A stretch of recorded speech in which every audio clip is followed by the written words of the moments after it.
मगर आज स्कूल में पढ़ी हुई उस लकड़हारे की कहानी याद आ गई सर, जो अक्सर लोगों को बेवकूफ बनाने के लिए चिल्लाया करता था, शेर आया शेर आया। वो सारा गांव उसकी मदद को दौड़ पड़ता था, और वह कोई शेर नहीं होता था। एक दिन सचमुच का शेर आया। उसने तो बहुत चिल्लाया कि शेर आया शेर आया, मगर उसकी मदद को तब कोई नहीं आया। वही हाल मेरा भी है आज सर। कल तक मैं झूठ बोलता था तो सारा जमाना विश्वास करता था, और आज मैं सच बोल रहा हूँ तो एक भी इंसान विश्वास नहीं कर रहा है।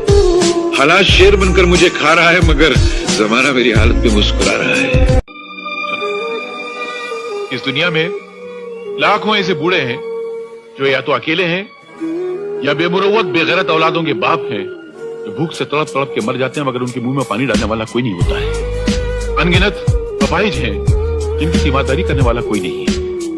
करोड़ों ऐसे नौजवान हैं जो पढ़ना चाहते हैं, पर गरीबी और मुफलिसी के मजबूत हाथ उनके हाथों से वो किताबें छीन लेती है, वो पढ़ नहीं सकती।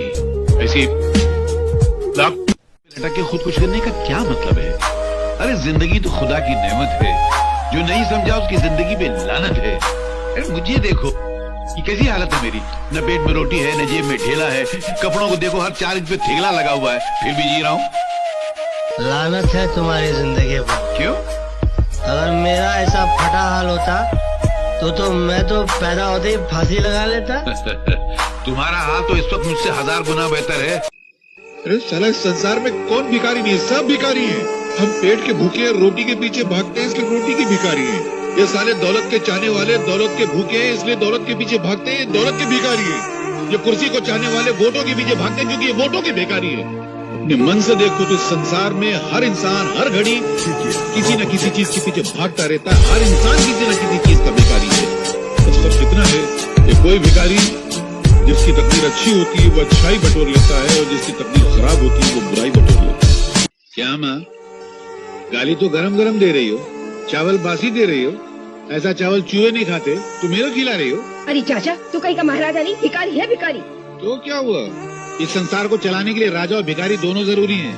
राजा टैक्स लेता है तो भिखारी भीख लेता है। राजा महल में राज करता है तो भिखारी तुम्हारे दरवाजे पे आके फरियाद करता है। राजा इंसाफ करता है तो भिखारी बासी खाना साफ करता है। तुम्हारे दरवाजे पे आके अगर मैं भीख मांगता हूँ ना, तो तुम मेरे पे एहसान नहीं करती हो, मैं एहसान करता हूँ, मालूम। एक अकेला दुख है जो चेहरे बदल बदल कर इंसान के सीने से चिमटा हुआ रहना चाहता है, मगर इंसान इतना बेवकूफ है कि उस वफादार दोस्त को ठुकरा कर बेवफा सुख की तलाश में भटकता रहता है। अरे सुख तो बेवफा तवाइफ की तरह है, जो आज इसके पास कल उसके पास। अगर इंसान दुख से दोस्ती कर ले तो फिर जिंदगी में कभी उसको सुख की तमन्ना ही नहीं रहेगी। तो मोहब्बत से मीठा जरूर है, मगर मोहब्बत के फलसफे को नहीं समझा तू।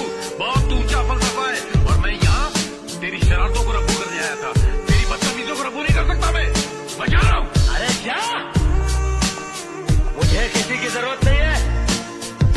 अरे जब मैंने अपने दिल में रहने वालों के जाने का अफसोस नहीं किया तो घर से जाने वालों की परवाह क्या करूँगा। ये मेरा इस्तीफा है।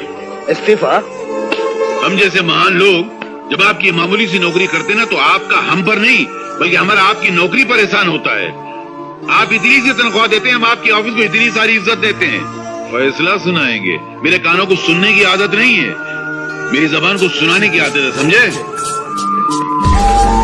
और एक बात और, आप मुझको नौकरी से अलग नहीं कर रहे हैं, बल्कि मैं आपको मालिक बनने से अलग कर रहा हूं। इस फकीर की एक बात याद रखना, जिंदगी का अगर सही लुत्फ उठाना है ना तो मौत से खेलो।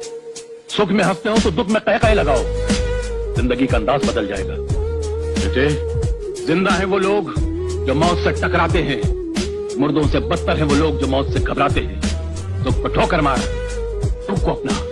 अरे सुख तो बेवफा है, चंद दिनों के लिए आता और चला जाता है, मगर दुख तो अपना साथी है, अपने साथ रहता। ये अनाथ आश्रम सब नाम के होते हैं, असल में ये मुसीबत आश्रम होते हैं। अनाथ आश्रम में जो बेचारे बच्चे पलते हैं वो भूख प्यास गरीबी जुल्म मार सहते सहते बड़े होते हैं, और जब बाहर निकलते हैं तो आदि मुजरिम बन चुके होते हैं। साहब, मैं तो कहता हूँ रुपये में 12 आना जो मुजरिम है वो सब अनाथ आश्रम की पैदावार है।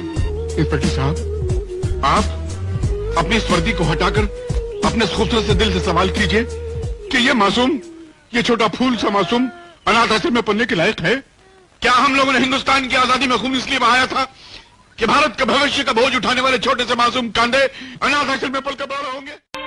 कसूर तुम्हारा नहीं है बेटे, मेरा है।